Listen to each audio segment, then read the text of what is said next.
And then there was this interesting, like a wire going across the roof. He used to swing on. He used to hold on to it, and he would go up and down, up and down. The two of us are swinging on this wire and having fun. I mean, you felt that feeling of, going up and down. So he just let go. I just held on tightly. And then in that process, I went higher. It was 11,000 volts of current. Both my hands, obviously being in the air, they were completely charred, completely burnt. Vikram, were you aware what's happening to you? Smoke was coming out of my hands. I mean, they were completely charred. There are two reasons why he rejected me. One was that I can't indicate with my hand while turning. And the other one was that I'll be a risk to the pedestrian and the other drivers on the road. The accident was a blessing in disguise. I owe everything. What point did you get to know that you will have to lose your hands? I will Adapt. I don't expect people or things to change. I will change myself. I wouldn't change a single.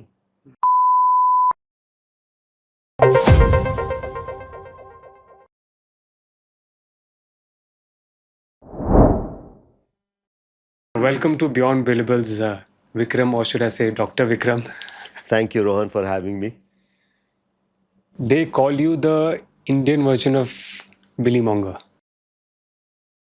But before that, मैं जानना चाहूँगा कि what was it like before things changed for you? उस time कैसे थे आपकी life? My life, from my perspective, has always been like anybody else's. Like I would call it normal, regular. Because I've never tried to prove a point or I've tried to be exceptional or different. I was different, but that wasn't my intention. So for me, I would like to think that everything I did was more just as if I was a normal kid, because that is what my parents instilled in me. That in spite of the accident, it's almost like nothing had changed. So I was not given any special status. I was not treated differently. I have an elder brother. Luckily, he's only 1 year elder to me, so he was more like a friend. So for my parents, both of us were like the same. So as far as I said, the atmosphere, environment at home or within the family there was no difference. But again, I think that is what caught everyone's attention, because when I would go around learning to swim maybe, or, initially when it happened, I was only 7. So what happened? This is, I believe, 24th of June, 1977. Yes. It's a very interesting date, because my father's birthday is on 26th of June. So it happened almost 2 days prior to his birthday. So can you take me back in time कि हुआ क्या उस दिन? Yeah, actually, हुआ ऐसा कि this is like a small town called Raipur, which is now part of Chhattisgarh. So my father was posted there. He was the SP of that district. So in the evening, my mother decided to go call on some friends. I mean, in those days, that was the form of meeting, the socializing that used to happen. Recreation, chilling, just meeting people in the evening, when the sun came down, it cooled down. So she decided to go and meet some friends. And so there was this new colony that was developed by PWD, which was kind of on the outskirts of Raipur, say maybe 3-4 kilometers away from where we stayed. So she, as usual, wanted that my brother and I should accompany her. And somehow I was not interested, boss. I was not at all keen on going. So I actually got onto my bicycle. I used to love cycling. I had my cycle and I just ran out of the, rode out of the compound. So some, helps, orderlies were sent after me to bring me back. And then I was forced to change. And I don't know, my mother says, I don't remember, but she actually said that's the first time she hit me. That you have to come, that kind. So we were put in the back of the Jeep, the two of us. And so we went. And as, call it destiny, because the people we were supposed to go and visit, they were not at home. So mother decided that we've come all the way, so we have to go to somebody's house. So we went to house number 2. Again, house number 2, also the lady, apparently her mother-in-law fell sick or something, so she took her to the hospital. House number 2 also wasn't there. So now it's more like out of desperation that we've come all the way. किसी से किसी तो मिलना मिल के है. जाएंगे. हाँ. So she remembered this lady who used to like who met recently and said like you haven't come home या आप दीदी आप घर नहीं आए हो. So mother decides कि उनके यहाँ चलते हैं. So they were at home. So they had a couple of kids of our age. So parents like my mother and their mother settled down like in the lawn downstairs, and it was a single story government bungalow, a typical single story. Yeah. And there was no way to actually get onto the roof, but then the kids had figured out like a way to climb onto the roof. So that same routine we followed. They climbed onto the roof. I think you climbed a tree, and from the tree we just hopped onto the roof. So we did all that adventure. All of you went all there. of us went up. There were 4 of us. His elder brother. I mean, 2 of them, 2 of us. And then there was this interesting like a wire going across the roof, which this friend of mine, I mean not friend, I mean he used to swing on. He used to hold on to it, and he would go up and down, He used to enjoy doing that. So he started swinging on that wire, and I obviously joined him. So the 2 of us are swinging on this wire and having fun. I mean, you felt that feeling of, going up and down. Enjoyment. Yes. Some form of... My brother was like looking on. The other one was also looking on.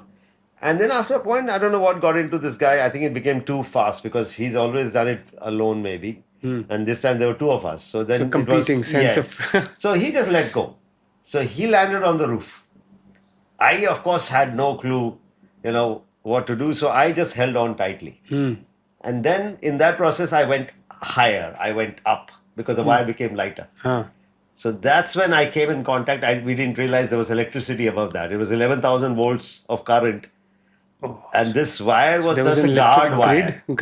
Grid, like proper, like 11,000 volts, 11 kV, HT, 11 kV. as it's called, HT, high transmission. Yes. So basically, this wire that he was swinging on, or I was swinging on, was a guard wire, which is there to support the main line. In case it breaks, it should not fall on the ground. So when I came in I think the flux, or I don't know whether I went and all the way touched the line, both my hands, obviously being in the air, were completely I mean, there was short circuiting and they were completely charred, completely burnt. I mean, there was a flash, like there was a major sound, there was flash, and obviously nobody knew what had happened. And there was like pandemonium. I mean, literally people running in circle, not knowing what had happened. I remember I was told later that my brother actually jumped from the first floor to tell people what had happened. So he came down and he's like, Vikram, and this has happened, and he's like unconscious. Well, I don't think Vivek also figured out that I'm unconscious, but kuch hua kinds. And then people came up and saw me just, I was unconscious, still holding on. I mean, still kind of, dangling from that wire because my hands were kind of still clasping the wire. Yeah. So they didn't know whether there was what had happened. So somebody brought this piece of wood and they like started hitting it on my hand to, release my grasp. And then I obviously fell on the ground. Now I would say luckily for me, because the feet were not on the ground, so there was no earthing.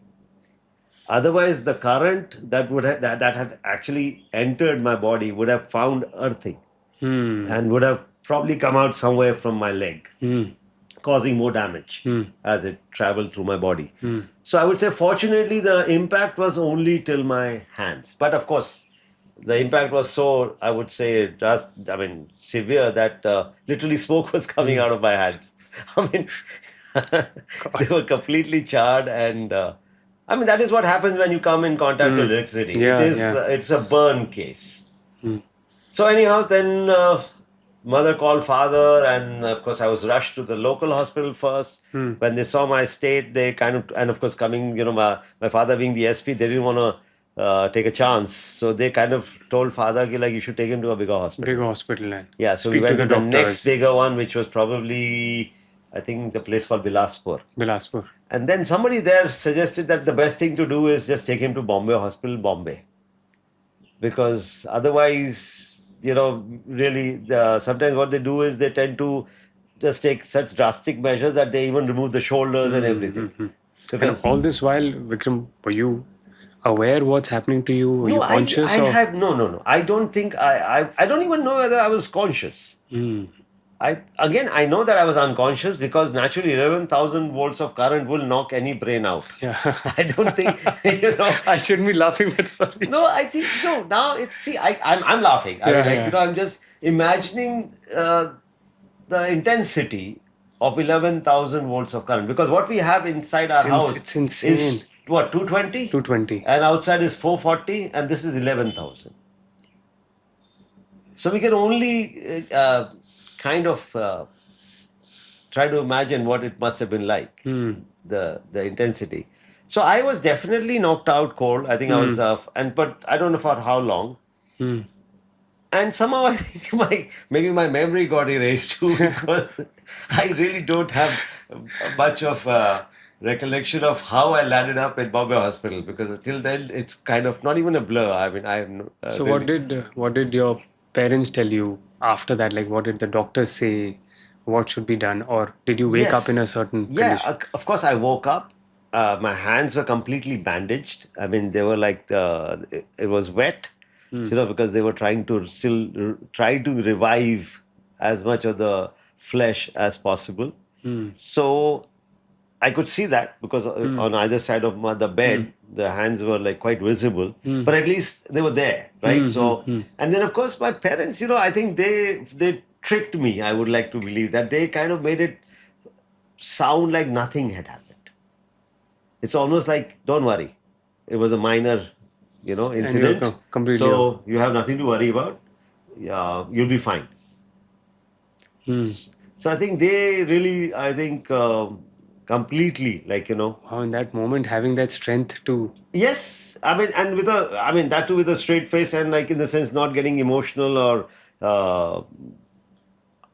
again, not like melodramatic, like, like, uh, in fact, I still remember, I mean, I was told later, but whenever somebody came to meet me, they were first coached, they were told that no such, negative talk in front of Vikram. You know, otherwise, how it tends to be, your Yeah. relatives come and everybody comes and they start feeling sorry for you and they start talking about your, like the future and how it's come to an end. And, that is what I think creates like a complex or kind of a, so my parents, I think I know they cried. I mean, they cried, but not in front of me. It's like almost the adjoining room or something. So again, for me, it never felt. I mean, I could actually never feel the gravity of the situation, or how what it meant. And of course, till the age of 6 or 7, uh, I didn't have much use for my hands. I mean, it was mainly to just maybe play. Play or something. Yeah, because you were being fed, you were being your clothes and your bath and everything was like taken care of by somebody else. So you don't realize how the role of hands. The way at least जैसे your mom dad would be thinking कि ये हो गया. Obviously, that impression you didn't have yourself. Yes, I had. At 7. Yes, no such impression. No So such what point did you get to know that you will have to lose your hands? Well, that was only after my amputation and when I sort of gained consciousness, when I came out of the anesthesia. And then, of course, those hands which were there beside me were no longer there. I had these two stumps, again bandaged. So that's when, of course, I realized that, obviously something has now happened. But again, I would say like, my entire family was there when I gained consciousness. And somehow, I don't know why it just wasn't like there was no pandemic. I mean, again, they were so calm and so like in the sense as if things were still okay. Because I remember mother kind of reassured me that don't worry. Like I was explained why they had to take that step. I was told that gangrene had set in basically. So then they had no option, the doctors, they had to amputate. Otherwise, if it had spread into my body, then I would have died. So I guess when they explain things like that, I guess, I mean, again, I can only imagine how they must have said that because to a 6 or 7 year old child, how do you explain something like so, so they kind of just, again, said it. And I guess they just assured me, don't worry. Like, we are there and everything's going to be okay. And You felt that everything's going to be okay. Yes, exactly. I mean, you have no reason not to believe your parents. See, at that age, you trust your parents. You know, whatever they say is the final word. Whatever they do, whatever they say, you have no reason to not trust them. So I suppose for me, that was good enough. So at what point, if I can ask you, Vikram, कब लगने लगा कि आपको कि अब इस point से मेरी लाइफ थोड़ी तो डिफरेंट हो जाएगी? So that was, I think, quite instantaneously, because as soon as, of course, I mean, I realized that I don't have hands, and everybody around me or everyone I came across had hands. So, of course, I realized that I'm different. I'm now I'm different. And especially when I looked in the mirror, that's when It the sort of image. hits you. Yes. Even today, there are times when I look in the mirror, because that's the beauty, that I don't see myself that often as others see me. So somehow it doesn't strike you that evidently, sort of. But then, of course, I remember that, of course, looking in the mirror, you have all the scars on your body, that you can see. And I remember, I mean, I was brought out of the hospital. I was in a wheelchair. And of course, being in bed for 3 months, my legs were like jelly. I couldn't stand. And in fact, the first thing I did, I mean, and I'm very happy about that, is I actually tried to kick a football. Oh, wow. Because that's how my parents got me to sort of get up from the wheelchair and just walk a few steps and kick a ball. Like, they placed a ball at a distance and they said, like, why don't you kick it? So I'm glad, because I'm passionate about football. And I know you fast forwarding into even today, you're regularly playing football. Precisely. So for me, it was like the first thing I did. I mean, actually, the first activity probably I did after my amputation. So I know this must have been asked you many times.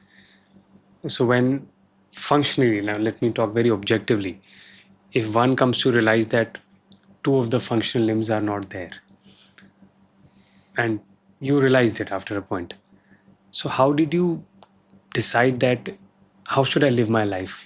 How will I functionally go about living my life? Uspe, did you think about it, or because I feel that the daily chores, like maybe it was brushing or maybe combing or putting on clothes, I think that part was taken care of. Okay. So it wasn't like I was stranded. It's not that it wasn't happening for me.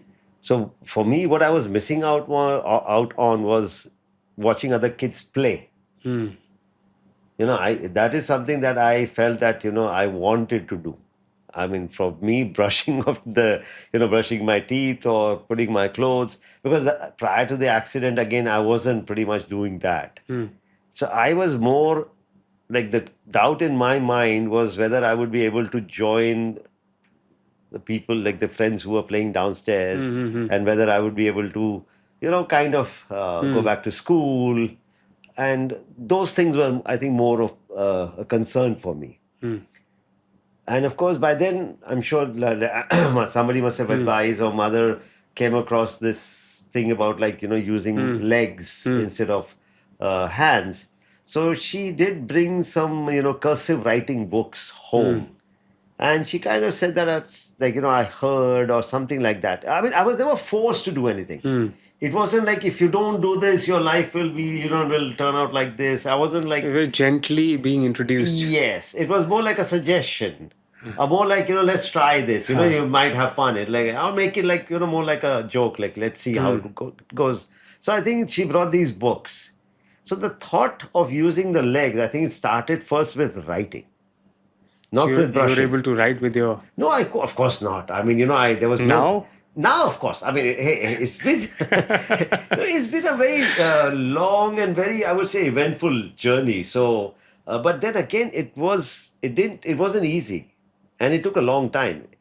I mean, it's like a snowball effect. I mean, it started slowly, but now it's snowballed into something, different. So, but again, see, I somehow can relate to, I mean, if I may say so, like, in India, there's a word that is used, nishakt, which is, Nishakt. yeah, which is basically disabled. Hmm.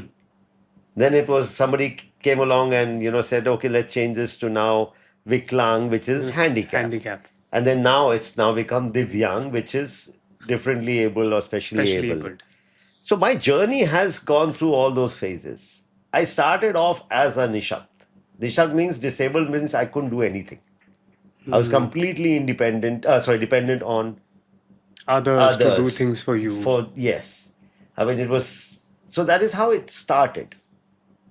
And then how did Gradually, you start? it was all, I think, my mother's efforts. And of course, my family too, my brother, of course, my father, everyone played a role. So gradually, like, I started writing with my foot, trying to write with my foot. So that was like a very small step, but I guess that's how the journey began. And then I think sports, like the activities, that played a very important role, because I think when we play any sport, like as a child, it's not just fun. It's like that's how you build muscles, you learn to balance, you develop a lot of skills, like, interacting with people, you develop communication skills, interpersonal skills. I mean, it's not just playing on a field. It's more about, it kind of just develops your skills. I mean, उस time कभी लगा Vikram that yeah, this is too frustrating, या फिर ये नहीं हो रहा है, but these moments like that, or you were like, हाँ ये तो अब ऐसे ही करना है? Yeah, see, I don't know. It could be again my mom who kind of maybe prepared me for this, but I knew that it was not going to be easy. It would never. I mean, I never expected things to be what they were prior to the accident, and somehow I think I found the right environment, because I think even the kids I was hanging out with, they were very supportive. Maybe they were also told by their mothers, their parents, like, that what had happened to me and how they should be nice to me or something like that. So everybody was very supportive. And your dad was an SP. बेटा आराम से रहना. पीछे से तो कुछ भी चल रहा है. Yeah, maybe that too. Maybe, but I think, yeah, I suppose there were a lot of factors. I can't like put a finger. मैं इसलिए actually why I was asking you this, Vikram, maybe because I'm repeating the question. See, from my vantage, I've also seen people. Yes. We can say specially abled. But एक फ़र्क जो दिखा है कि हाँ अभी आपने वो वर्ड यूज़ किया था, most of them I seem are dependent और निर्भर on somebody else. True. But in your case, since the time I've met you, I've seen a spirit of independence. खुद कर रहा हूँ, आत्मनिर्भर जैसे आपने बोला था.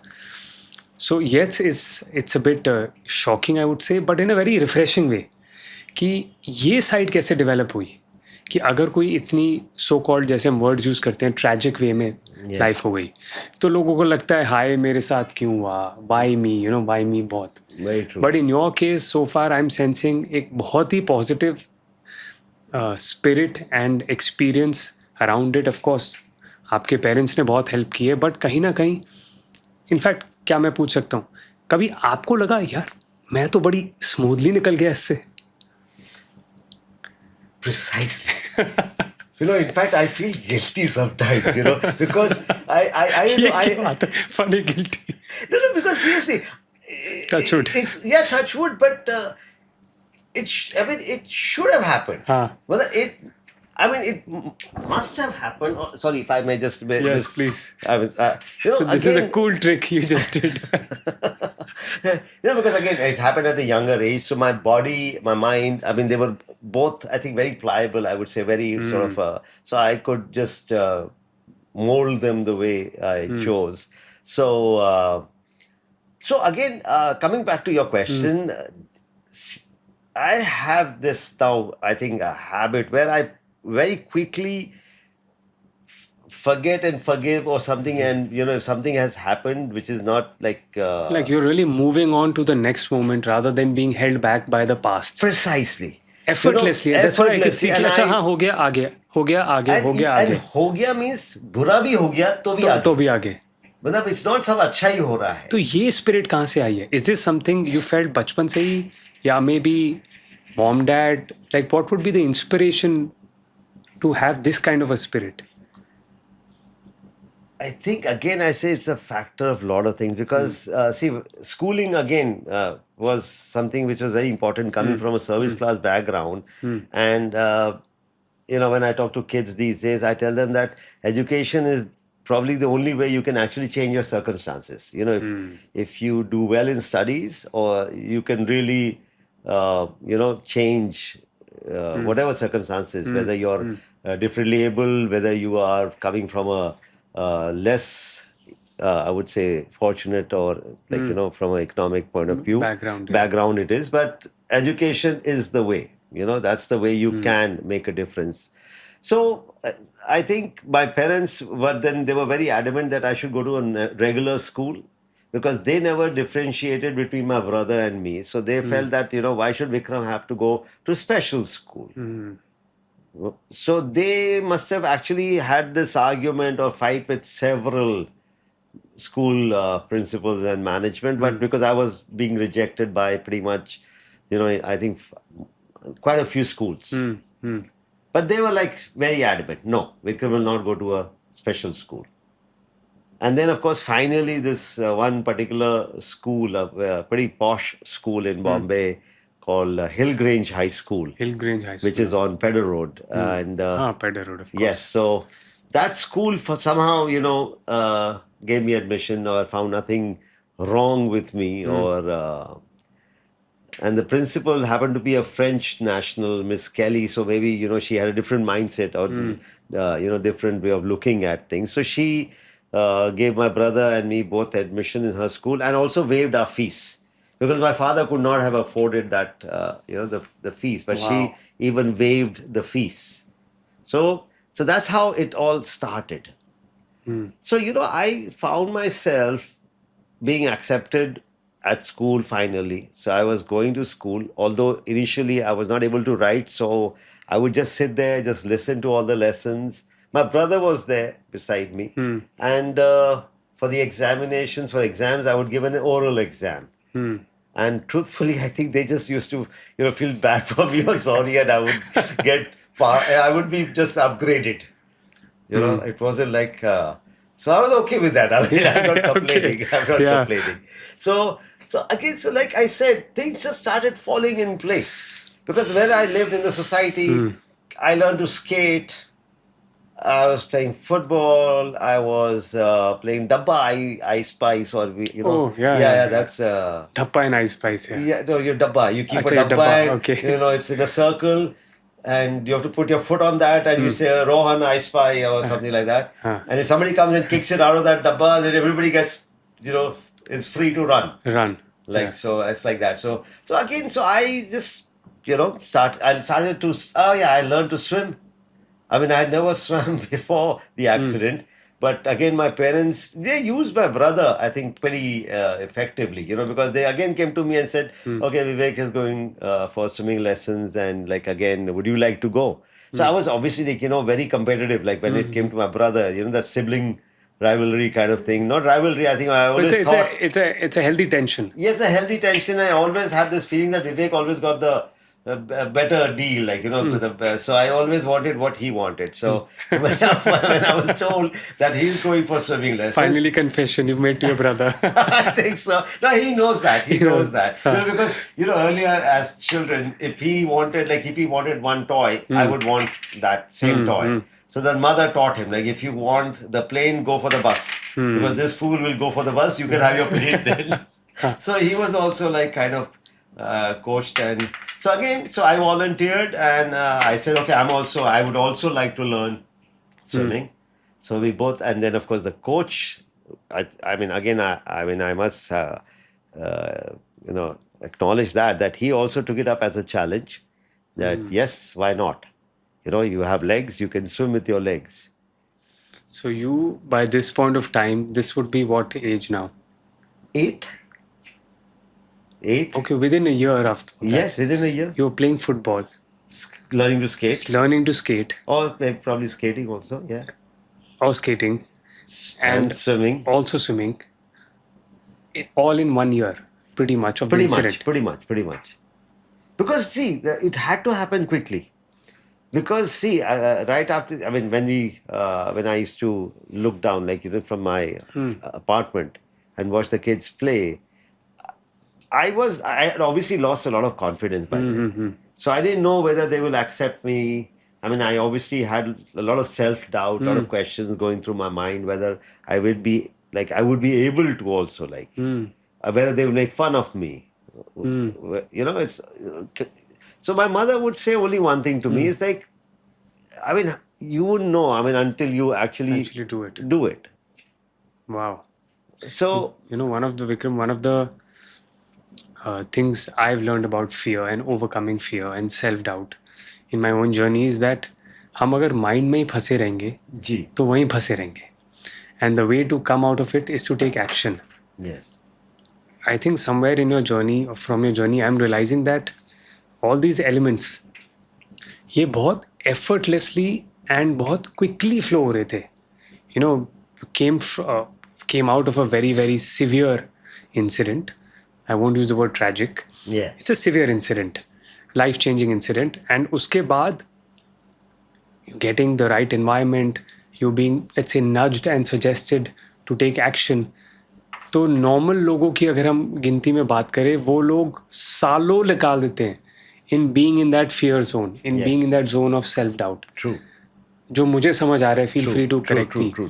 Very true. In your case, I think it happened so rapidly that one self-doubt suddenly becoming more confident, doing everything. What I realized was that if you accept yourself, if you see your family has accepted what had happened, they are like leading a normal life. You have accepted what had happened. It was just an accident. It can happen to anyone. You don't need to take any responsibility or feel guilty or ashamed. So. Yeah, why me? Why me? kind of attitude. I mean, it can happen with anyone. And I think, when we question, or when we ask these questions, we are in a way kind of demeaning ourselves also, in a way, making ourselves feel small. Well said. Yeah, I mean, so it's just an accident. In simple terms, it's an accident. You just have to move on. So when you start believing that, when you accept things for the way they are, you create that environment that everyone is feeling comfortable. Because when you're uncomfortable, people will be equally or uncomfortable even more. Yeah. So it's important that we accept what has happened, or in the sense we accept ourselves for who we are.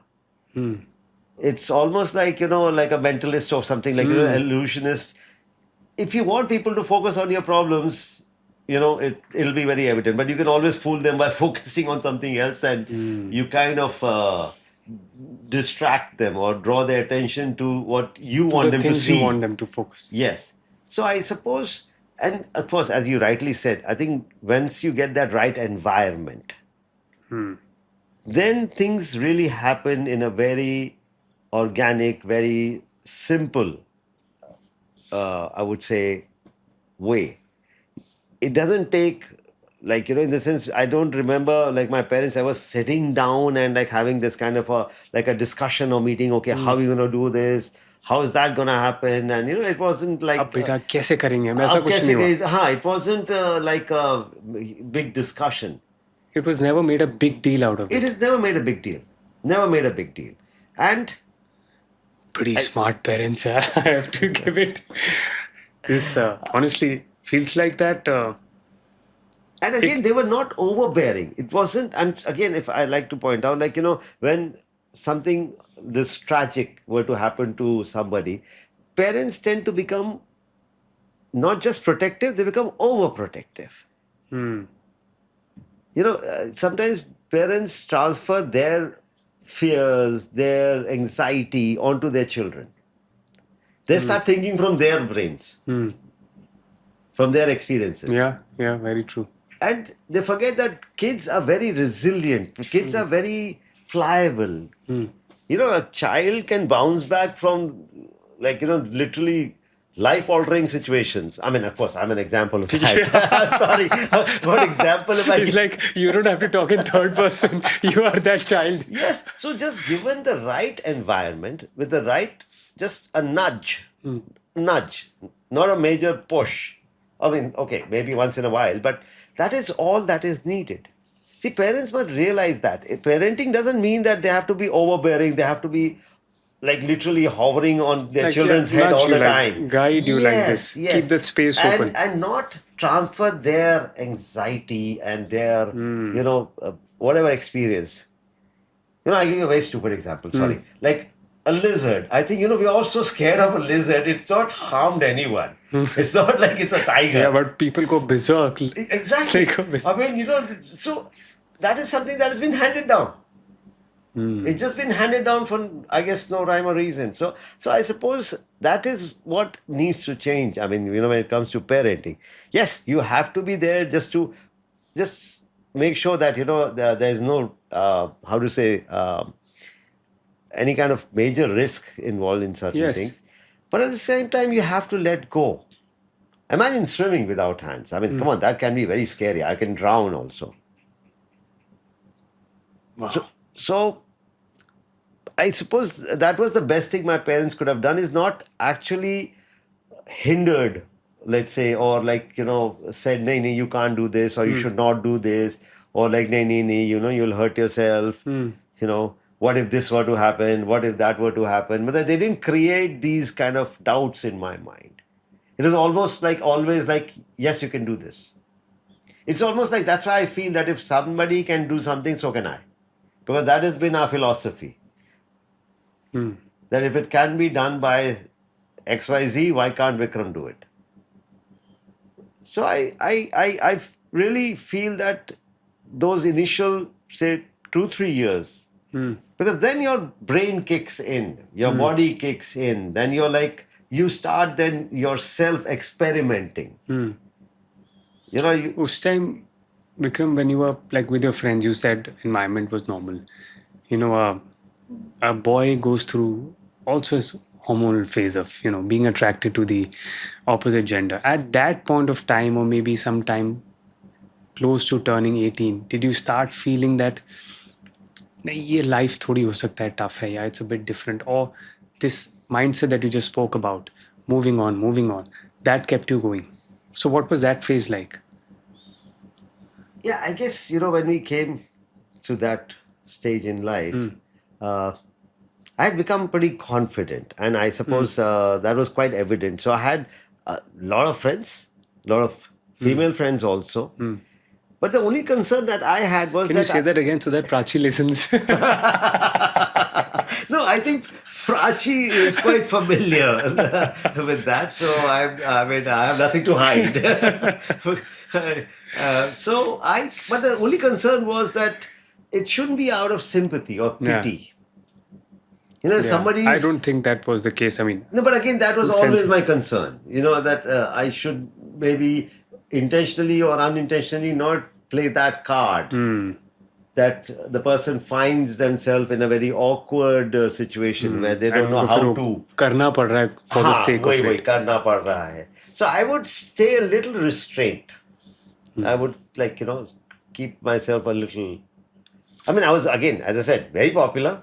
I was always, I think I was, I could hold a conversation. I was... So would you be this, I mean, I know, and one day Prachi and I were talking, and she was, for everyone, Prachi is Vikram's wife.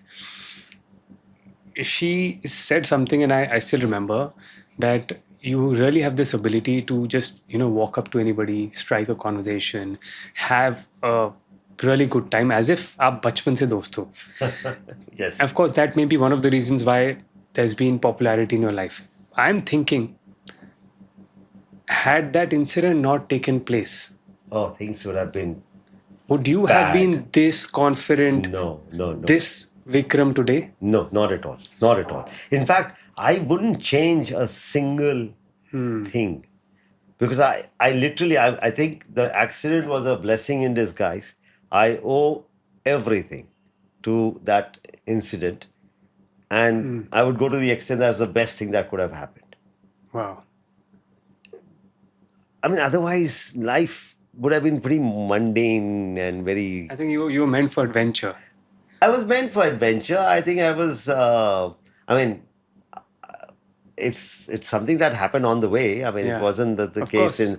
Yeah, but I guess because I've always actually looked at what had happened was, as I said, it's just given me a lot of motivation, maybe unintentionally or whatever. I think did want to prove people wrong sometimes, especially the ones who felt sorry for me.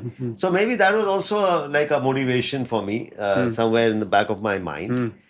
But at the same time, it was more fun. Let me see if I can do this, like that kind. So because, like I said, I'm sure I started brushing my teeth on my own, it was more like, let's see, I can do this with my leg. Let's see if I can do this with the leg. So you started brushing with the feet. Yeah, so I obviously had to sit down. Yeah. And I sit down and then I brush my teeth with my foot. And like I said, when I shave, I'm again not sitting on the floor. I sit on a low stool, and then I use a shaving cream and I lather myself up, and I use a Gillette blade, and I'm able to shave. So it became more like, let me see if I can do this. And then it was like, oh, yes, I can. I mean, it's like fun. Okay, maybe the first time it didn't work out, but okay, next time I'll try it this way. So I guess it's like something that just, I mean, You kept on doing, yes, you challenging start- yourself. And yes, it's like, let me I see. also watched your TEDx talk, and there you said you got a lot of inspiration from flora and fauna. Is that right? I think. that was supposed to be, I was trying to lighten the mood a little bit. Yeah. Because I am asked that question every time I go to, for sessions, that who has been my inspiration? So again, it's like the obvious answers are like, of course, my parents, my family, my teachers, my friends. But then again, I can see a lot of similarity between, like say especially the fauna. I mean, that's the animal kingdom. Yeah, animal kingdom. Because they don't have hands either, but still they manage. Because the way I eat is like I eat directly with my mouth. I mean, I can still use a fork, or I can, I can still. There are certain things I wouldn't mind eating with a fork. But यार अपना Indian खाना जो है वो मजा नहीं आता काटा छुरी से. As somebody had said, like eating Indian food with a fork and knife is like making love with a translator. It's like so I eat directly with my mouth. So again, I not that I haven't tried any other way. I've been, of course, I keep experimenting. It's more like I still keep experimenting different ways of doing things. It's like, I would like to think it's more like a beginner's mindset kind of thing. Let me see, because I'm always looking for a easier, better way of doing things, whatever that may be. So when it came to, I would say like swimming again, I find like doing a backstroke where I'm on my back and just using my legs to paddle my way. Then I came across this picture of a polar bear doing the same thing. Yeah, of course. Polar bears do this. Polar bears do that. They're like just relaxing and they just They're cruising with their back yes, in the exactly. river. Similarly, like if I have to scratch my back, I just need a sharp edge, right? So I would find a sharp edge of a wall or a cupboard or something and just go and scratch my back. So I realized, I mean, I guess that also has inspired me, watching birds, animals. It's also, I think, some form of resourcefulness, right? You mentioned in your talk as well. एक होता है कि, I have these specs, I wear them, and that's one use. Yes. then what are the other uses you can have with a pair of specs? Sure. You can scratch, maybe Yeah. wear it as an accessory. Just like that, you're being resourceful with whatever you have. Yes. See, for me, it's more about making the most of what you have. Because I didn't have, let's say, what most people started off with. So it's more about first acknowledging what you have, understanding what you have, and then using that to your advantage or to the maximum. Like, let's say it started with the feet. Then I realized that I have these two amazing shoulders that I can use. So I played cricket holding a bat on my left shoulder. And my cover drive at one point was excellent. I used to because I play a straight bat. I mean, I can't do a hook. I mean, Yeah. I don't know where the bat will go in that case. But the cover drive was very good because I used to get my body right behind it. And so that was good. So I played tennis. I played pretty good tennis. I couldn't serve, but my volley was again very good at it. I mean, I was very good at that. So I realized that, hey, I have these two shoulders that I can use for a lot of things, to grab things. Nowadays, I've realized that because of these touch phones, I can use my nose. It's like a pointer. It's right there in front of you. In fact, it's on your face. So many times when I'm sitting in my office and the phone rings, I can just bend down, and with my nose, I just slide it. And now I've become so good, I can even send you a message with my nose. So it's about first realizing, understanding yourself. It begins with, I think, more from understanding yourself. Accepting yourself, then adapting, Yes. accepting what you have, and then probably reusing whatever you have as well. Yeah, for exactly. different- So it's, again, as I said, you need to really understand what are your strengths. I mean, obviously, as they say, you need to play on your strength and not on your weakness. So I know what my weaknesses are. I'm not going to go down that road. Why would I do it?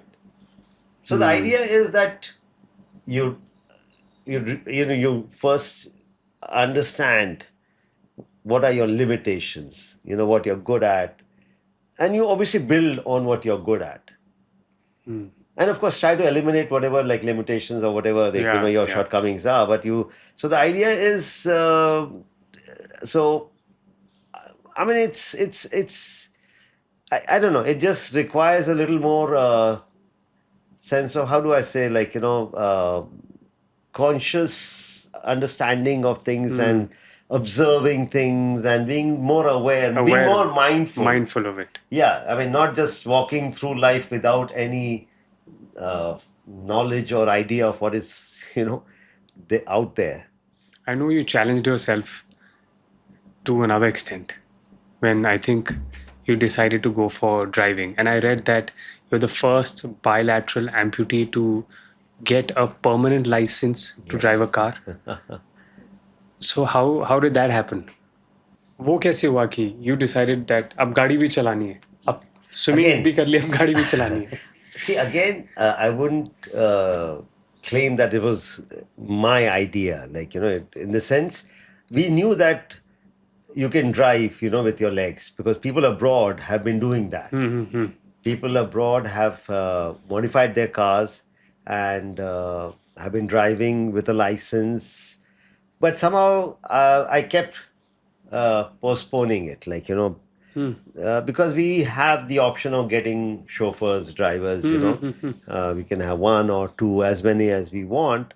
So and of course the traffic was again a big, dissuading kind of factor.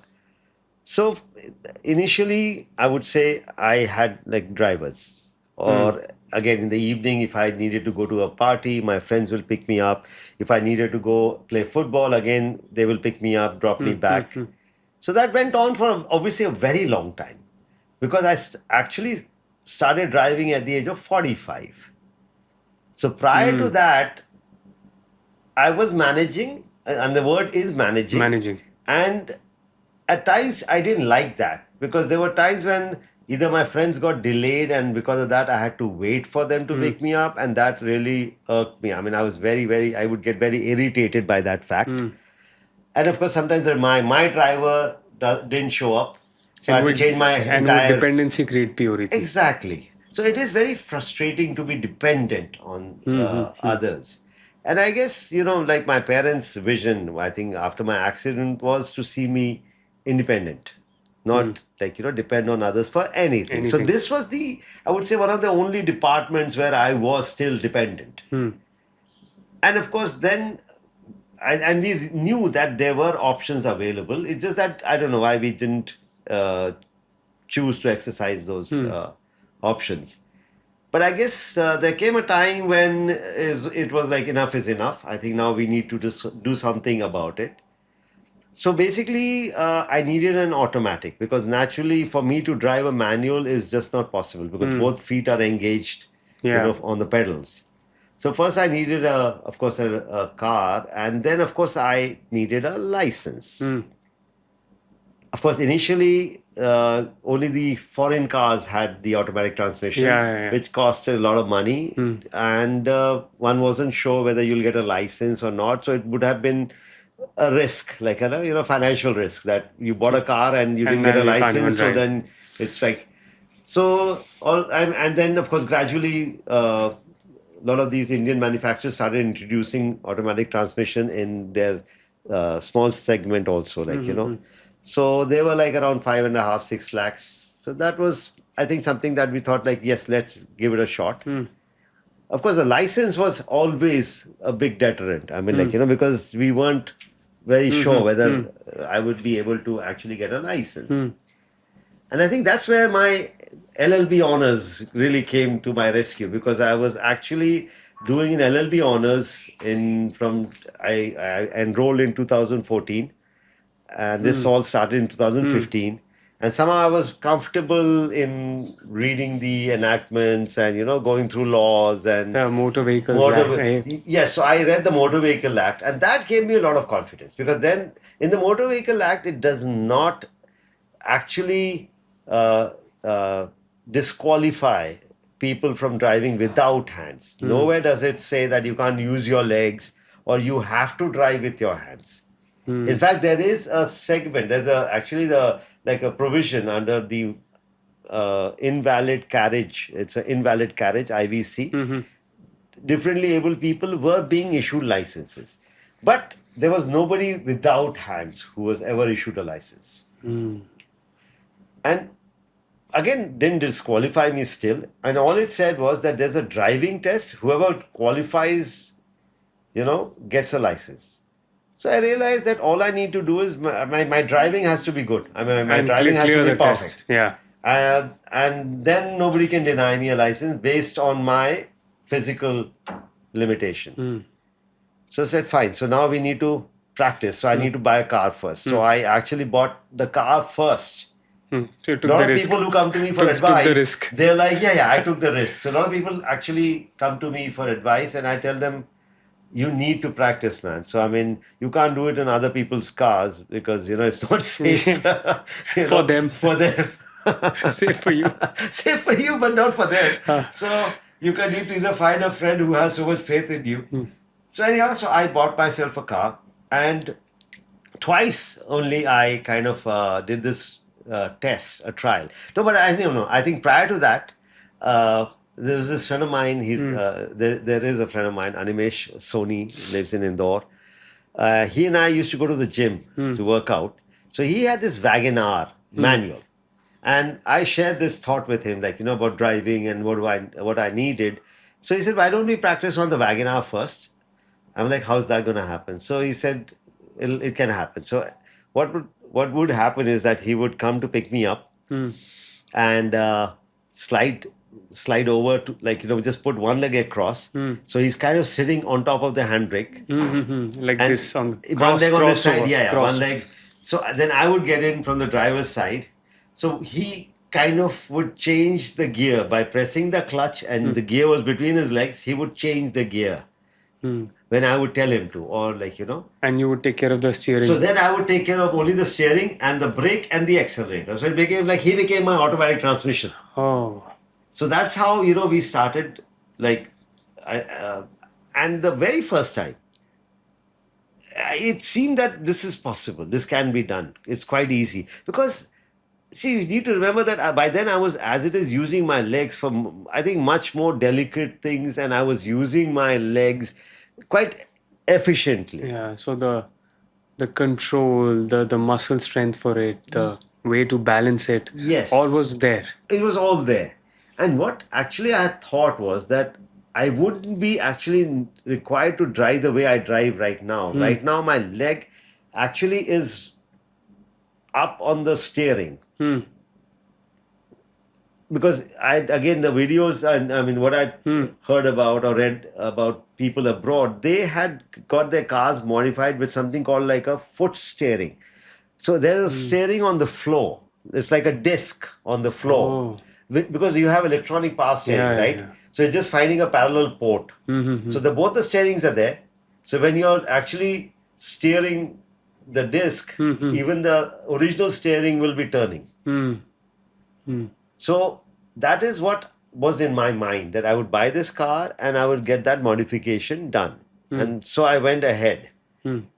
So after that trial and everything, we realized that, okay, fine, this is definitely, possible, in the sense I can drive. And I'm a very keen observer. As I told you earlier about Yeah, being yeah. mindful, Yes. it's like I'm very, very, very good at observing people, understanding what needs to be done, because ultimately I need to do it myself using my, if I may say so, limited resources.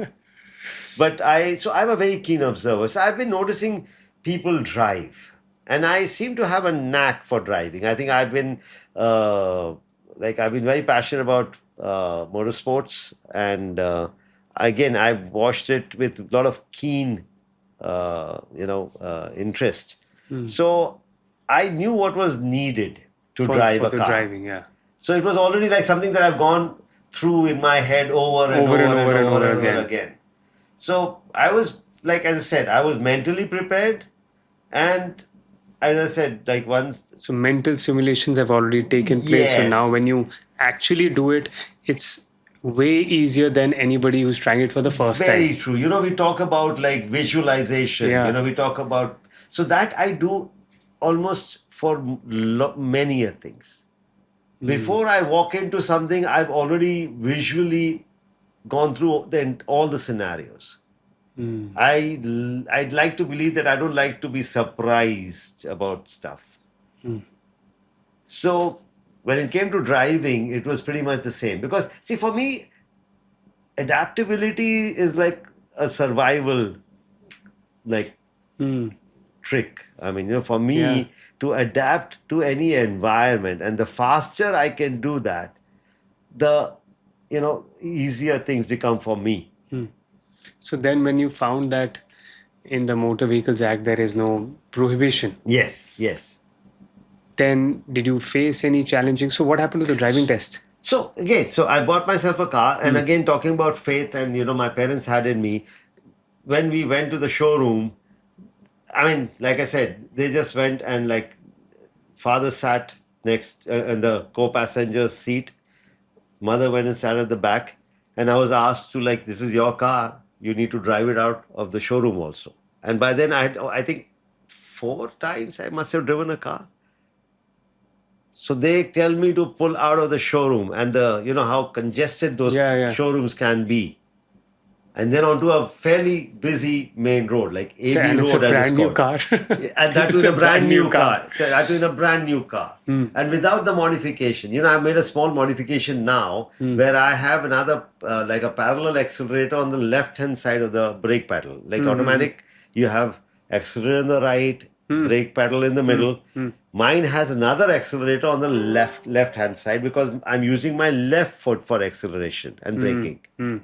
But then when I bought the original car, there was no such thing. So I had to sit a little, like, crooked, so that I could reach the original accelerator. So I pull out of the showroom, obviously driving slowly, more on the Slowly. idle speed. I didn't immediately like take off, because I needed to get the hang of it. And then I went for a small spin with my parents sitting there in the brand new car. And, I realized one thing, that, I need to be, how do I put it? Like, I need to be calm. I need to be more focused, because More alert. more alert, exactly, because I don't want things to go wrong. So I'm not being rash or reckless or overconfident. I like to take things slowly. Eventually, because You will pick up pace, but I now pick up pace. I realize that eventually I will own it. But, all in good time. So I did that, and we actually then when I started gaining confidence, because I started getting the hang of the car also, how much accelerator I need to push, how much braking, because the brakes are brand new, so you can't just suddenly slam the brakes. So we went for a nice spin and it was fun. I was like, yeah, this is like, this is it. This is happening. I This is mean, happening now. It's happening. And It's then like, and then the license part. so then, of course, then we came back and we needed the learner's license. So so I drive to the RTO myself, my father, go to the RTO's office. Of course, again, because of my father's background, by then, of course, he had retired. But of course, people knew former IG, Mr. Agnihotri. So the RTO was very cordial. I asked us to sit. And then when I asked him that need a license, so firstly, he was very confused. For whom? Because he's looking at my dad and he's looking at me, who is it for whom? So when I said it's for me, there was a there was a pause. He was trying to figure out how and what. Then I realized I had to explain things to him. I told him that, he kind of had an idea of other things that I do, because somewhere he had sort of heard about it, but he didn't know about driving. I offered, sir, the car is parked outside. Why don't you just come for a small spin? And after that, you decide whether, And then I obviously told him that a learner's license is given with the intention or with the knowledge that the driver doesn't know how to drive. He's learning. He's learning. So everyone who comes here, whether able-bodied or whether not, you assume that you're already using your LLB degree for pursuing. By then I was like advocating. Yeah, I was pretty much advocating. So I was like, so why don't you come and just give me my learner's license and I'll be on my way. Let me see if I can, drive. So he came. He actually came for a drive with me. And by then, there was a whiff of this happening to the media, and they were already there to capture the moment. So it's all in the papers, that he's driving and he's asked for a learner's license. But somehow I was again not issued one. I will not use the word rejected because it wasn't done officially, but there was some reluctance and delay. So that's when I think you had to use my father's contacts a little bit, put some pressure on. Because again, as I said, the premise is that a learner's license is given to everyone. Because that's how I will learn. If you don't give me that license, then you are making sure that, and it's the argument was this my right. I believe that, I'm no less if I'm, if I may say so. I'm more. That's the identity and the belief system you have here. Yes. That I'm not trying to run you down. I'm not trying to tell you, boss, you can't do this, you can't do that. And so I don't expect to be, dealt with or, I don't in any different or special way. Yes. Or in any lesser way. Lesser way. That really gets me wound up and all aggressive. If somebody tries to do that, because I'm not doing it to you, so why should you do it to me? And so we applied some pressure. I'm sorry, I'm saying it on your podcast. It's the truth. But then I think so. Again, from the gentleman knew me in the sense he was a senior IS officer. And he knew what I was capable of doing. So he said, look, I know Vikram, and I know if he has approached you, then probably, there's a good reason behind it, and there's no harm. I don't see any harm, and I think he's not breaking any law, and neither are you. So you can issue him a learner's license. So I was then called, and I was actually given my learner's license, which was, again, great. Because a learner's license, gives you at least the freedom to then start driving, as long as there's a license holder in the car who's given the title of an instructor, you can drive anywhere in the country, literally. So I get myself a learner's license, and again, it's big news. It's all over the papers. I got a lot of support from media. I must thank them. I'm really grateful because it could have gone either ways, but I think they were very, very supportive. Again, when I say that I get a lot of, I think, support, or you can say I'm quite fortunate. And the environment helping you. Yes, the environment. I think they were all like, yes, you should get one. And of course, they saw that I was driving and the way I was driving. And by then, what had happened was, unfortunately, I didn't get any response from many of the manufacturers. So that foot steering was like out of the window. And now I'd already bought the car. So now I had no option but to actually drive the way I drive now. By raising my right foot, bringing it up to the level of the steering. Luckily for me, I'm resting on the right, on the door, on the window. So I get the support from that, rest. It's not if I had it with my left foot, it would have been pretty much dangling in the air. So this gives me a lot of stability. So that's how you are able to now drive. Yes, that's how I'm able to drive, and that's how I've been driving. It might look odd to a lot of people because my right foot is raised quite high. But then again, I had no choice. Again, one of those things, because I will make do with whatever there is. I will not be waiting for that perfect moment or that perfect car or something to be perfect. I will adapt. I will adapt. I will, it's more like I don't expect people or things to change. I will change myself. I will adapt to that circumstance. Beautiful. So, and then you took it a notch up? So again, within few weeks, not even a month, I was driving so well that a lot of people came up to me and said, okay, the iron is hot, man, you should get yourself your permanent license, Why wait? Because it's not going to get any better. I was doing those 3-point turns, I was reversing into the box, right in the middle, looking just in the side mirrors. I don't turn my neck. I can't do that. I will look in the mirrors and inverse everything, and I don't know, it just came very naturally to me. Again, one of those things that I can't explain. Again, I would like to think that, again, this is like divine intervention. What makes me, start believing in God, in the sense... these things. These things, the way they happen with me, I have no explanation. There wasn't anyone to teach me. A lot of things that I've learned over the years have been all self-taught. And if I may say so, I failed several times. It's not that everything came so naturally to me. Driving did. In fact, driving is one of those things that I would like to believe I got it right the first time. So that was like, yes, this was meant to be kind of, But again, for a lot of other things, people actually don't know that. As I'm sure it goes for a lot of other people, that when you fail, a lot of people don't see that failure. They only see the success. So I guess but then somehow I've not let it affect me. I've not let it define me. It's something that I feel is just part and parcel of just when you see, if you're trying something, there is a 50% chance of failing or succeeding. And when you fail, it's not like the end of then you again try the process. You learn, you try again a different way. But you don't give up.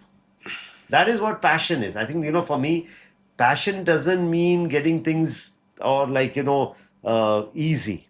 Or getting excited about it. Yeah, getting excited about it. Passion is when, against all odds, you don't give up.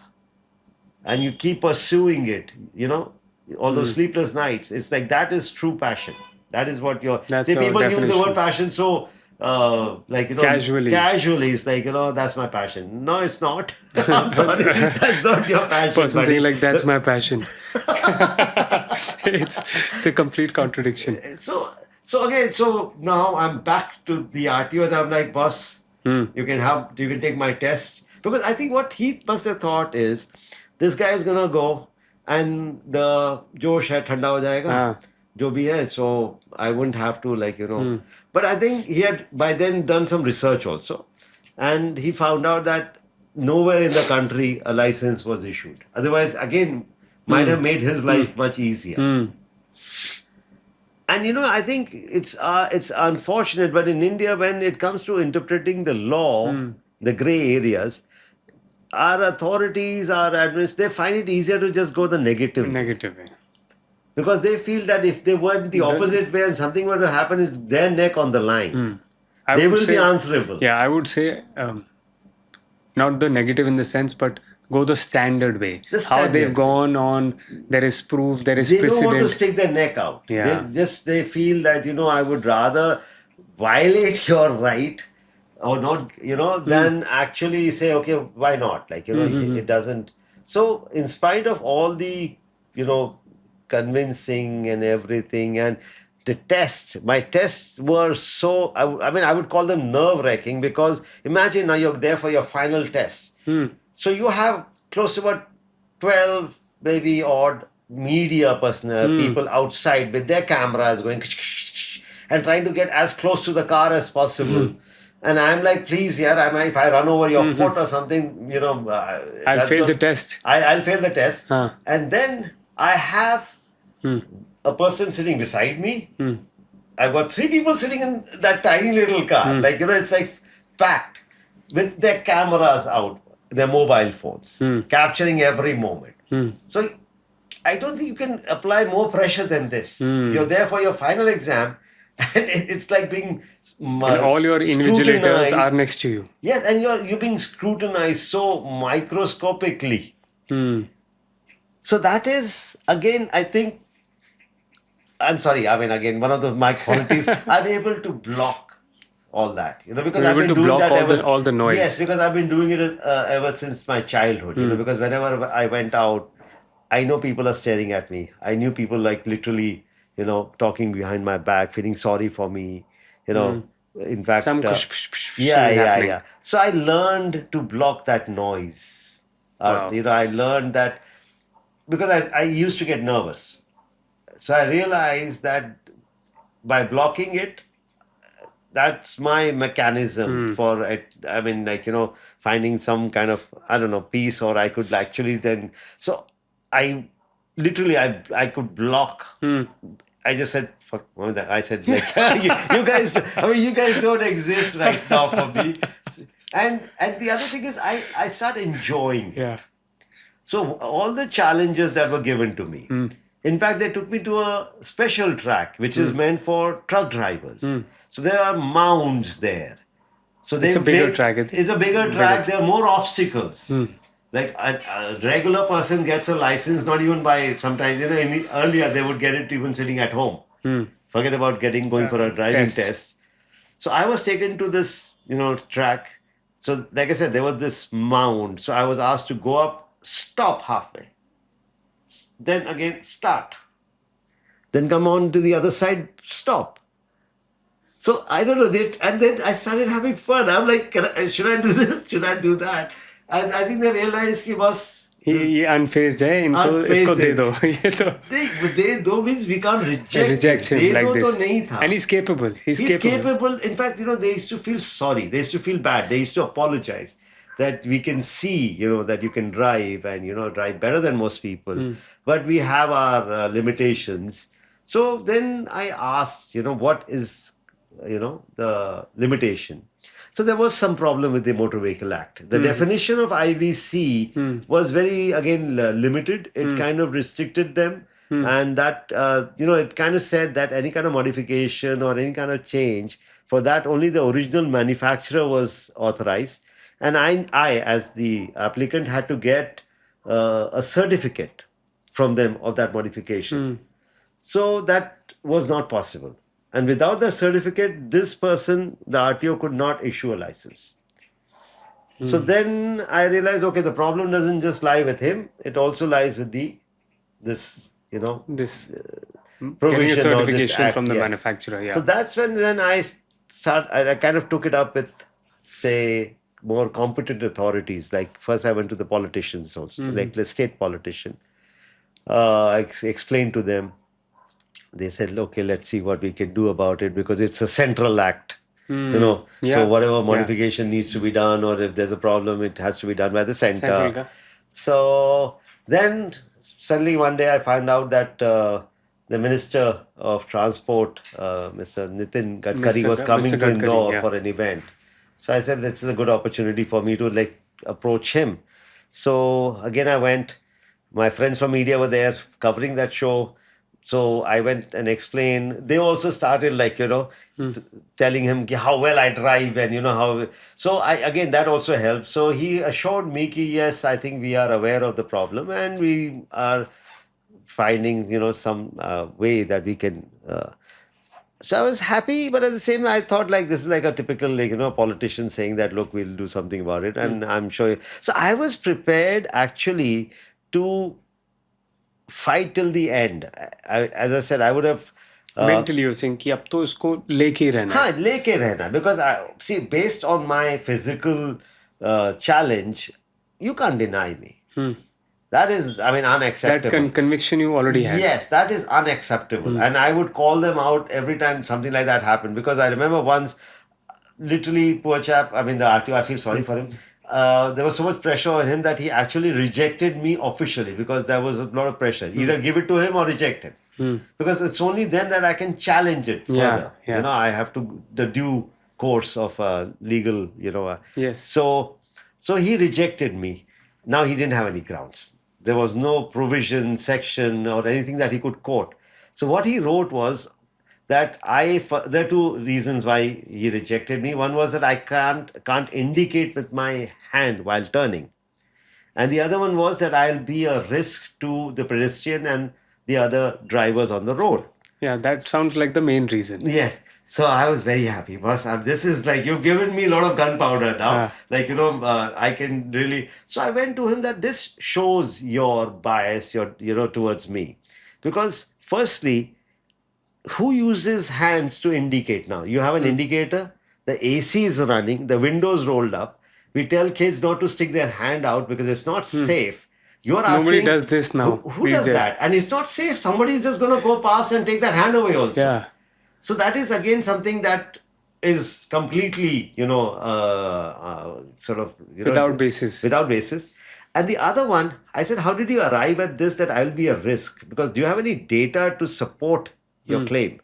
Because the people who kill millions every day are the people with hands. So you have data for those people. You should stop giving them first. Because for me, you've not even given me a license. You've already labeled me as a risk. LLB.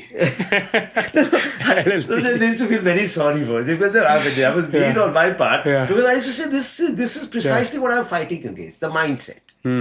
That you're again judging the book by its cover. You have already made up your mind that I'm useless. And this is not acceptable to me.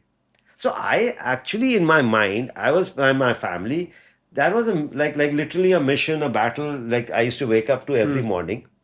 And because I was, like I said, I would have gone up to Supreme Court if needed. And I would have argued my own case, literally. I mean, that would have been my... So, but only good thing was that every sort of 6 months, he would just renew my learner's license. So somehow I would still be driving. Either you would be sitting beside me, so I have a instructor in you. If my father is sitting there, there's an instructor in him. Somebody or the other was there with a license, so I was driving. That didn't stop me from driving.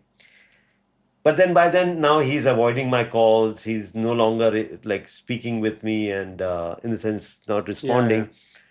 And after like 15 months of all this, suddenly I get a call from the RTO, from his side. And somehow I had missed that call. Like, it was like in my missed call. And so I call him back, like, what happened? Like, in the sense... So he asked, like, what is the status of your learner's license? I said, sir, it's valid. You had recently renewed it, so it's valid.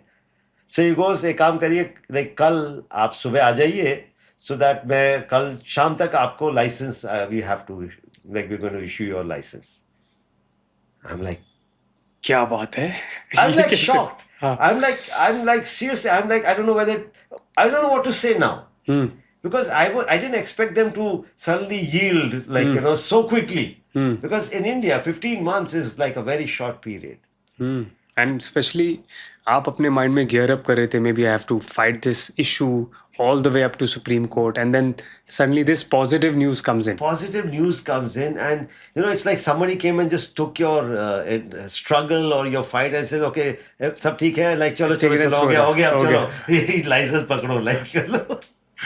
So my initial reaction was like, I didn't actually believe that this kind of happened. I'm like, again, because I was wondering what happened, like all of a sudden. So I tell my parents, they get emotional, and the typical, they're like, you deserve it, and this kind of like, talk. And so next morning, like, bilkul promptly we reach the RTO's office, and again the media is there before us because somebody leaks that information, from their side. I don't want any, literally attention to that, but so they're all there, and everybody's very happy. That is something I've really sensed. I feel, I've said that earlier also, that I feel that people genuinely want me to succeed. Genuinely we're rooting for you. They literally, they feel that by me succeeding, somewhere they also are succeeding. Because I give them that kind of hope. Hope and I give them inspiration. that kind of, in the sense it's a like affirmation in the human spirit or something like that. People are so happy.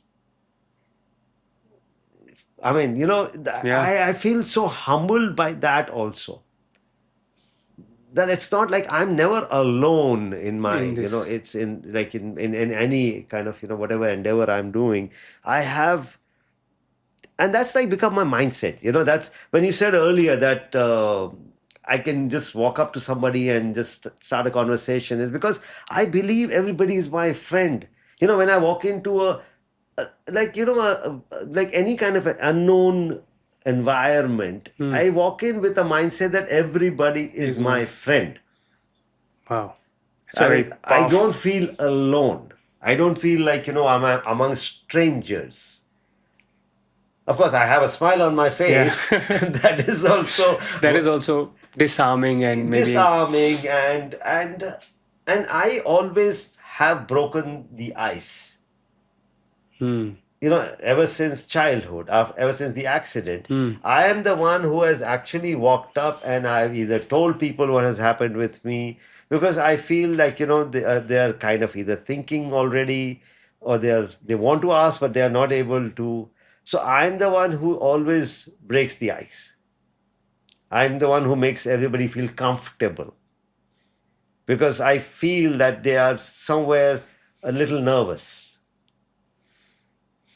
True. I think that breaking the ice, forming that social rapport, Yes. really helps. तो जब आपको अब ये licence मिल गया, you've from skating, running, playing football, shaving, eating, drinking. But you're then, now of course, writing. writing. You're now driving also. Yes. And I also read somewhere that you've participated in car rallies and Yes. competing. And you also wrote a book. Oh, yes. So how did it's? I think it's called Look Ma, No hands. No Hands. Yes. ये inspiration एक inspiration. Second, आपने लिखी कैसे ये? This book, the idea of the book came under very, very, I would say, tragic circumstances. Okay. It was not my intention to write this book. In 2019, I actually lost my mother, who Sorry was to hear. quite literally my friend, my philosopher, my guide. Like, I owe everything to her. And actually, we were best of friends. It had come to that stage that we कुछ were... भी बातें कर सकते हो. Yes, कुछ भी freedom. बात कर... I mean, like, yeah, कुछ भी बात कर रहे हैं. Mother कुछ भी share कर रही हैं. No filter. I mean, she would share a lot of stuff, like feminine stuff also. And like, we had similar taste in food, and, we were like the best companions. Like, so when this happened, this tragedy, she was 71, she underwent a spine surgery. Unfortunately, she developed septicemia in the hospital, and from admission to death was just 7 days. Within 7 days, she was gone. And that was the last, lastly, I don't think that was an option. It was supposed to be a routine surgery. It was not meant to, well, that meant, there was not even like in my nightmare, I would like ever think that this could have, This could have happen. happened. Very unexpected. Very unexpected. So when this happened, there was a void. There was a massive Huge. vacuum. My father, of course, for him to lose his spouse, for me, to lose, literally Your best my friend, your mom. Yes. So I really was missing her. And obviously a lot of thoughts go through your mind. You are remembering her in so many ways. So I don't know whether, because a lot of people had approached me earlier also, whether, to either asking me to write a book about myself or whether I've written a book. So this thought occurred that why don't I needed to do something in her memory. I needed to come up with a tribute. I wanted people to know the story. Because people see me, but I wanted people to understand, the role my mother played in my life. The whole background, the support behind. And so I thought okay, let me write something in her memory. Then I thought about it that what's going to be my audience. So I felt like what she did for me at the age of 7, the motivation, the courage, the, everything. I thought let me write a book that does the same for, again, children. Let me not come up with something that is for adults or for parents, maybe later on, but not for now. So I thought let me do a children's book, an animated, children's book where I can just So I sort of, and somehow this title just popped into my head. Because somehow, again, it's something that I'd kind of gone through my mind, what I'm going to cover and what it's going to be all about. And of course, swimming is something that I enjoy doing. And it is only because of her that, I learned to swim. So I thought, let me just conclude on that and let it be like Lukma, no hands, So, and I think it's the best thing I could have done at that point because, if you actually give meaning to something so meaningless or find purpose in something so, I would say some kind of adversity, it helps, in a sense, it gives you some solace. It gives you some direction. It kind of gives you the way ahead. Gives you a way ahead. It kind of makes you come to terms with it. आपकी जिंदगी नहीं रुक रही, आपको आगे जाने की शक्ति और इच्छा मिल रही है. And then when I started, of course, writing this book and coming up, there were so many beautiful moments that popped into my head. So suddenly the memory of my mother was I was reliving all that. Whatever I've depicted in that. So how was the writing process? Were you typing? Yes. I'm very good at typing. Typing with my toes. With your toes. With my toes. Both of them. Yes, with both my toes. I'm pretty good at that. So, and I'm comfortable writing also. But of course, typing makes it easier. You can change things a lot. Yeah, edit. So there were several drafts, because. And I didn't want it to be too lengthy, too boring, and I didn't want it to be because actually there was several moments. So I chose those specific moments which, and then I came across this animator online. Can you believe that till date I've not met him face to face, in the sense physically. We used to then have Zoom calls. I would explain all the emotions to him, how I was feeling, what mother expressions were going to be. Again, one of those things was the way the book turned out. Really, it's beyond what I imagined. Again, I can't thank the publisher enough, because even the publishers I ended up getting finally. I waited for more than a year and a half because I was very adamant. I don't want the story to just remain within a certain circle or limited. So I wasn't going to self-publish. So I was just waiting for a publisher. And again, a long story. I mean, short is that I've ended up getting a good publisher, Tulika Publication from Chennai. They are very well known in kids, books. So got an amazing, like I said, launch at the Bangalore Literature Fest. And again, as I said, I mean, I wanted it to be good, but I think it turned out to be better than what I expected it. And I can tell you one thing, this book, seriously, if any kid were to read this book, it will have the same effect that what Mother had on me at that age.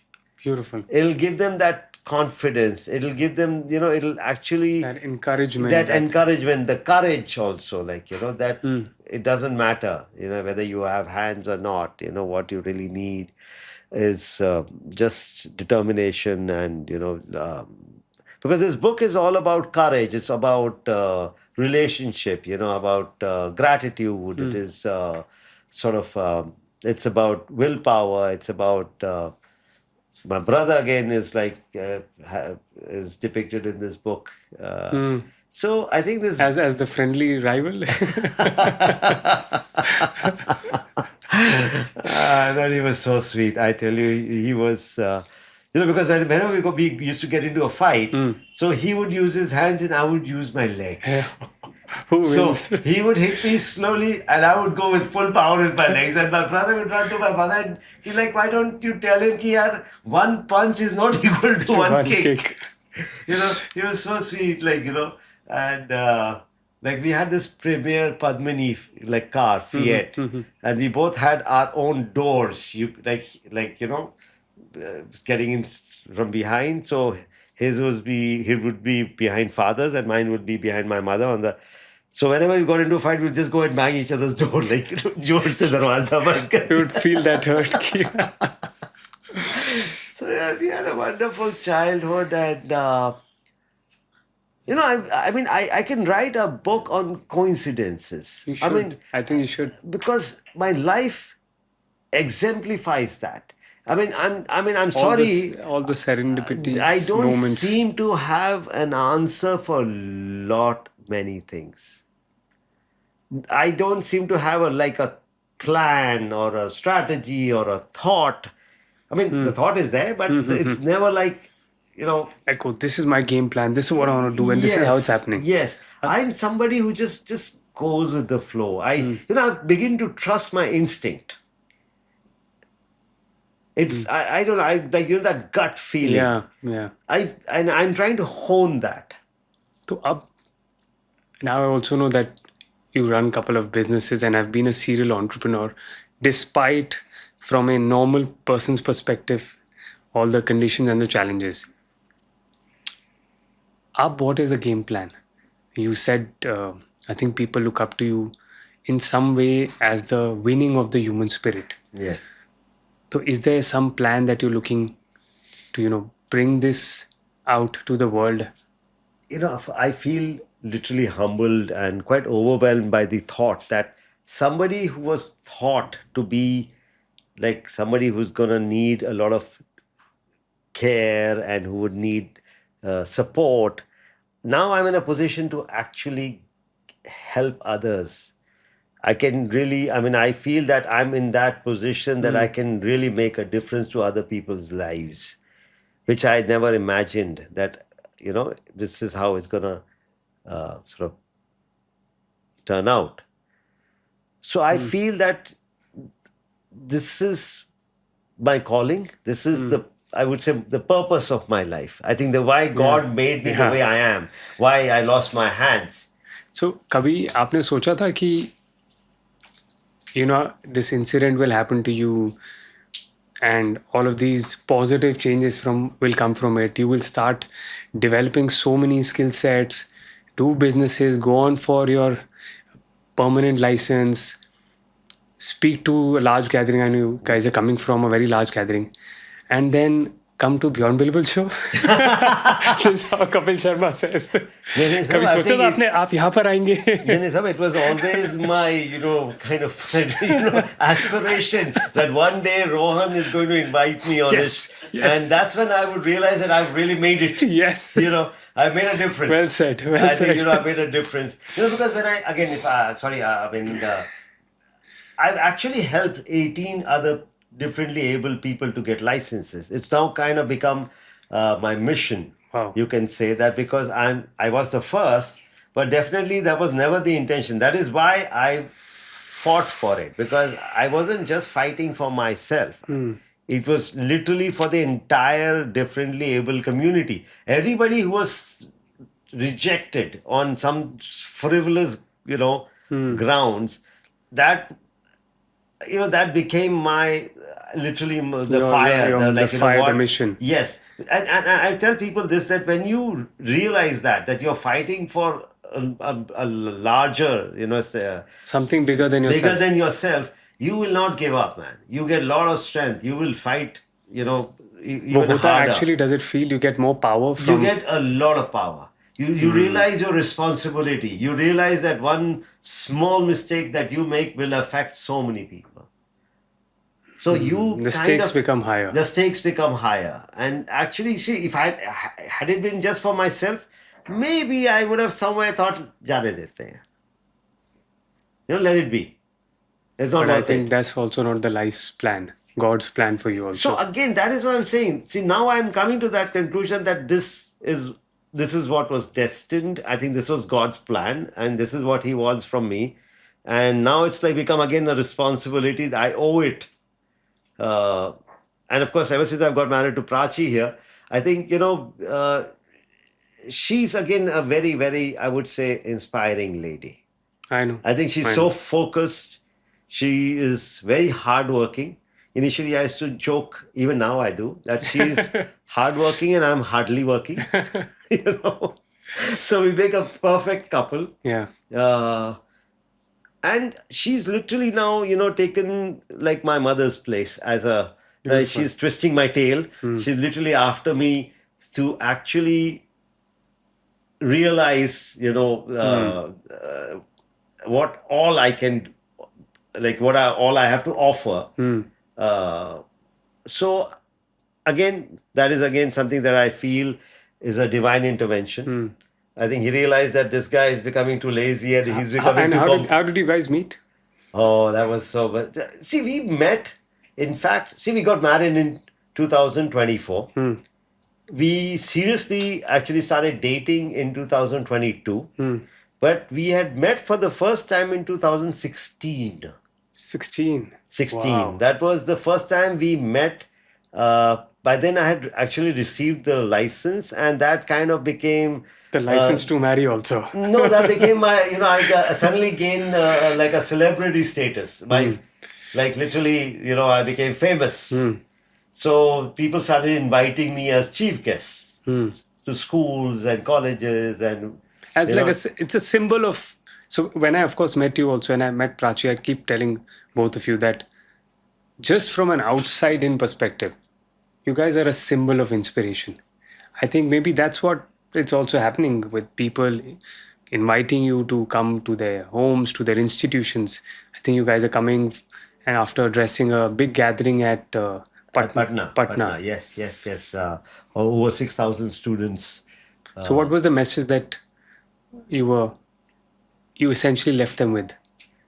See, again, the underlying, message is always like, be happy. It doesn't matter. I would actually ask them, like, how many of you would like to be doctors? So half of them would raise their hand. And then I'll ask the other, how many would you like to be engineers? And then I would ask them, how many of you would like to be happy? And that's when everybody would raise their hands. So I would basically tell them, like, look, it doesn't matter what you do as long as you're happy. Because that is what we all, strive for. So I'm not trying to discourage anyone, and I would obviously stress upon the importance of education because, as I say, that education is like a weapon. You can really change your circumstances. It doesn't matter whether you come from a economically weak background, whether you are differently abled, but with education, you can not only change it for yourself, but your family also.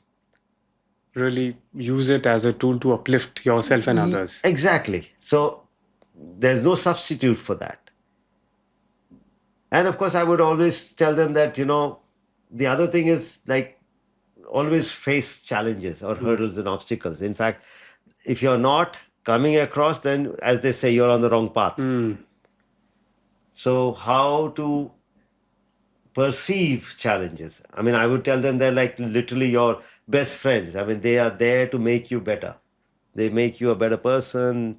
They make you more strong. So instead of running away from challenges, face them head on. Head on. It's not like who you are, but what you've overcome sometimes, which is more important. That is what gives you confidence. The strength and the confidence. That, yes, makes you literally invincible. Coming back to the more romantic part. So when you met... yes, so when I met 2016 Prachi, she had been entrusted with organizing a program for special students in one of the schools. So, and I was there as the chief guest. And of course, I met everyone, and I was introduced to Prachi, who was, of course, the person behind that. And I obviously congratulated her, thanked her, and that was it. Actually, that wasn't like there wasn't much. Like there wasn't no. Yeah. अभी नहीं बताऊंगा ये नहीं, I don't think हम दोनों के मन में ये नहीं चल रहा था. Okay. And then again, we kept running into each other, and I think we used to. I would like to think we used to enjoy meeting each other. We would like enjoy the conversation because Prachi was like I could have a conversation with her, which I can't say for a lot of girls or women in Indore. She could. I mean, one thing that I really wanted in my spouse is somebody who challenges me. She will challenge you. She is challenging you. I mean, she's beating me hollow. I mean, like, challenge is like बराबरी का होना चाहिए. यहाँ तो क्या हो गया कि उल्टा one-sided. I'm being beaten black and blue now, so this is not. No, but I'm just jokes apart. Yeah. But seriously, I really need somebody who can be after me, who can, in the sense, in a positive way. In a positive way. Yeah, like good sparring partner. When you're in the boxing ring or something, you need somebody who's equally strong or like who's. Otherwise, it's pretty. I would say. Pretty mellow. ये तो क्या मजा ही नहीं आ रहा. मजा नहीं आ रहा. Yes, So I guess again, भगवान ने सुन ली मेरी. So anyhow, and of course I've been promising her that I will take you for a drive. That has been my. Yeah. And then, of course, the moment I leave, I might forget, and she gets busy in her work, and I'm no longer. I mean, I just want to clarify. I was a bit of a flirt back then. I would any more excuse to flirt, I would do that. So I would tell her like, I'll take you for a long drive and this, that. And she'd be like, okay, fine. She was not one of those who shy away from it. She'll also say, okay, fine, like we'll go for a long drive and everything. So time just went by. And then finally we again bumped into each other at another sort of a party. And she's like, hey, you're like, you promise and you don't, like, Where's my long drive? Yeah, where's my where's my long drive? I don't think she said that. Okay, I made it up. Yeah. Maybe she was thinking it, but she never said that. So anyhow, so I again promised her again and again forgot. So this one time I'm kind of sort of on WhatsApp or online, and suddenly I receive a message from her. I open it. It's one of those Pinocchio message like caricature where Pinocchio's nose just extends like so she's basically calling me a liar, and I'm like, no, I have to do something about this. So I said, look, okay, fine. Like, if you're doing this, it's gonna be I'm gonna do it properly. So, and again, I don't believe in long drives because you're engaged in driving, in the sense your focus is on driving. I mean, I'm one of those who would rather like park. Yeah, long drive doesn't mean literally long drive. मतलब Bombay आ गया. Agreed. But then I would rather park so that we can have a conversation. Yeah. So anyhow, then I'm like, okay, where should we go? Because I don't want to be just parked anywhere, And so there's this friend of mine. He has a very interesting farmhouse kind of a place. So then I speak to him. Look, I need to. So he's like, yeah. You can go there. So suddenly, like this turns into a proper date. Proper date. Yes. So I kind of ask her out, like in the sense, and she's like, okay, fine. And we go there, and then we were having we actually good hit it time. off. Yeah. We actually we were having a proper conversation and being funny and all those things. I mean, everything was pretty much there. The chemistry was there. Chemistry was there, and I would pursue her. She was busy with her work, but I would keep calling her up.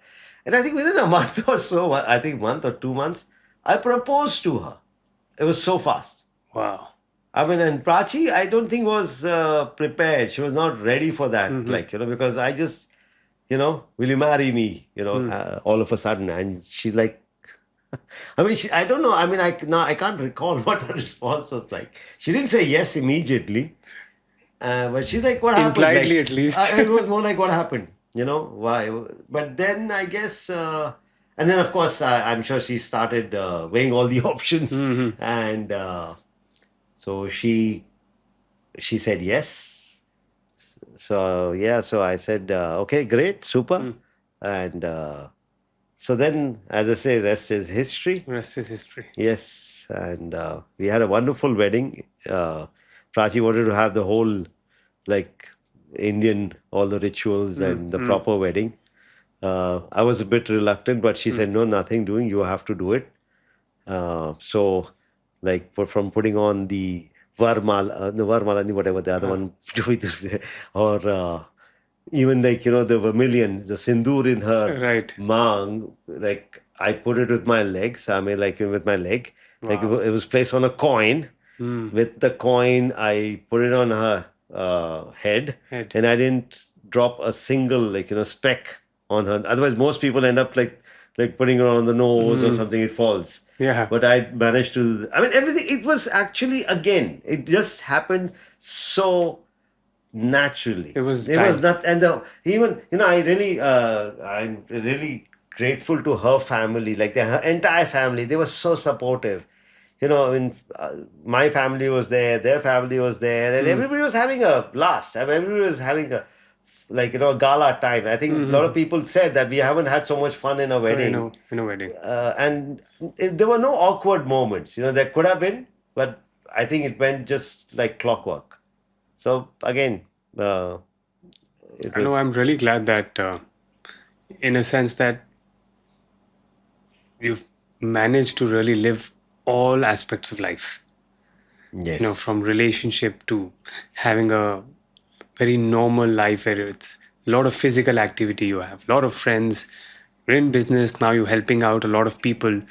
And I remember you saying this statement in one article, that you want the physically challenged people to know that there's a lot more that can be done. So now, just looking back at the years that have passed by in your life, what is it that you want to really tell them? No, I want them to literally stop expecting things and start demanding it. I mean, you need to believe that you are no less. Somehow they've got so used to all those welfare-centric kind of, handouts that they've kind of just given into that, in the sense they're literally comfortable with that. Yeah, they feel that whatever is given to them, they will just simply accept, because they don't believe that they have the right, or they are just. They've started believing what others believe, that they are weak, they are, I would say, dependent. They are a burden on the society. They are a curse on some families. They can't have a full life. They can't have, God has punished them for something they've done in the past life, maybe. So again, they start believing that. So I get very worked up with that kind of an approach, because But then again, that is the kind of upbringing maybe they've had, or the kind of surrounding. My thesis again, of my PhD was the economic status of specially able students in the society. So that kind of speaks about how there's a vicious cycle. Like, unfortunately, like, things like low parental income, inaccessible infrastructure, lack of, jobs, again, the society on the whole, like, the social stigma. Yeah. So all that, like, kind of comes into picture, and like in the sense it starts just dictating terms to these to the, I would say, differently abled. So I think it needs a very integrated approach. See, like you can give them good education, but if you can't give them a job, or a job which has growth prospects, what's the point? I feel that there are a lot of economically weak parents who actually can't support, because can you believe that when it comes to medical expenditure, I pay more than you do, because I'm paying more premium for my insurance. I get less coverage on my insurance, Mediclaims.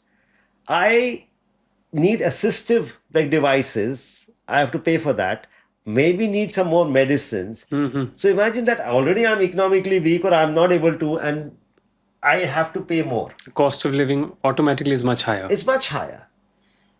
So it's a very complex problem, and it's literally something that the society needs to really realize. Even see disability, when it comes to accessibility, we talk about accessible India and accessibility, it doesn't exist. And I like to go to the extent of saying that we are all going to be disabled, because when we turn old, when you become like, a senior citizen, you can have your hearing impaired, you can have your sight impaired, you can have physical impairment. So everyone's going to be disabled. At some point. At some point. So do it for yourself. Because many places we go to, nobody's put any thought into that place. Yeah. So again, it's a very, I would say a very complex problem. And I feel that this is what, this shows what kind of society we live in. Maybe I think through this, the society becomes a bit more aware, and they start making that bit. change. We want a major shift. Okay, the time for bit is gone. Bit is gone. Okay. Now there's no excuse. I'm seriously. I get upset. I'm angry. Yeah. I see that. We travel. We love to travel. So when you go abroad, you realize the kind of dignity, respect people give you. The kind of infrastructure they have created, even though they have nobody. We have such a large population, but still, we are so indifferent. There, maybe it's for nobody, but they've already thought about it. It's the thought again that counts. Yeah. Oh, fantastic. So just to come to a last segment, which is a rapid fire round. I'll be asking some questions. They'll be like one-liners, and whatever comes off the top of your mind, you can just spit it out. Okay. Take a deep breath, yeah? Rice or parantha? Rice. Whiskey or wine? Whiskey, any day. All right. Fear or faith? Faith. Victim or victor? Definitely victor, man. Mindset or circumstances? Mindset. Comfort or challenge? Challenge any day. If I might just add to that, because just yesterday I was telling this to the children that I've actually become kind of an addict to challenge. If I don't have a challenge in my life, I don't feel literally good about myself. So if nothing else, like I said, it's something. I need to be engaged in something creative, something challenging. When I say challenging, when I tell kids, challenging doesn't mean like me. It could be like if you're learning to play, you want to play a guitar or something. You're learning an instrument, or like I make furniture. If I have nothing better to do, I'll just make furniture. So it's like an addiction for me now. One last rapid fire. The 7-year-old Vikram or the current Vikram? Of course, the current Vikram. But I guess the 7-year-old Vikram again was the beginning. So I guess both. One word that defines you. Oh, one word that defines me. I would like to think. What's the one word? I don't know. I mean, there's so many words going through my mind. But I like to be, I think, humble. Humble. Yeah, humble, yes. Let's say, Vikram, that in the next 24 hours, you and I were not to live on this planet and all the social media goes away. There is not a speck of information about you. What thought would you want to convey in the next 60 seconds?